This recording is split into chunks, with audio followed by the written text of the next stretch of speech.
Una serata con gli amici, praticando quella passione di sempre, la pesca, l'arrivo in serata a Laghetto Azzurro in via Levante a Paese, poi 2 chiacchiere, le risate e quella decisione fatale, un tuffo nelle acque gelide.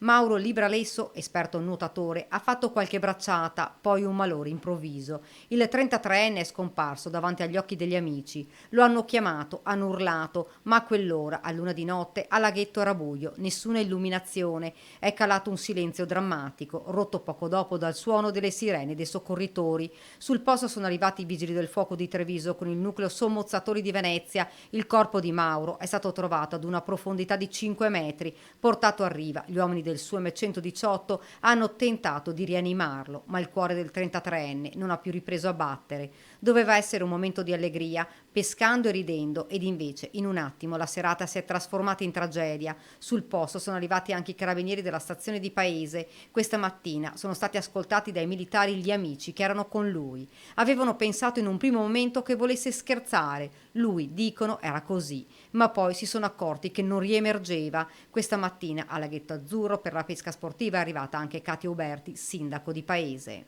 In piena notte all'1:30, sapete bene che l'acqua è già gelida di suo, perché qui raggiungiamo i 30-40 metri di profondità. Sono quei divertimenti, quegli scherzi che talvolta purtroppo fanno pagare cara. E in questo caso magari l'epilogo è stato veramente tragico, inaspettato sicuramente, ma tragico. Ora saranno i carabinieri ad indagare su questa tragedia. In passato quest'area veniva utilizzata per le feste. L'amministrazione qualche anno fa ha intimato al proprietario di non organizzare più, di non dare più autorizzazione all'organizzazione di festicciole, perché comunque era un sito adibito a questo. Abbiamo monitorato assieme alle forze dell'ordine, carabinieri e polizia, questo non si è più verificato, purtroppo è successo pescando. Il comune aveva detto basta alle feste perché il laghetto, profondo 40-50 metri, era pericoloso. Qui si pescano carpe. Mauro era solito venire in questa struttura, ci racconta un ragazzo. Lui Cioè, veniva qua spesso? sì, era sempre qua, sì. Sì, sì, sì. Che cosa hai pensato quando hai sentito una cosa del genere? Ma io l'ho saputo questa mattina e cioè, cioè, mi è dispiaciuto molto.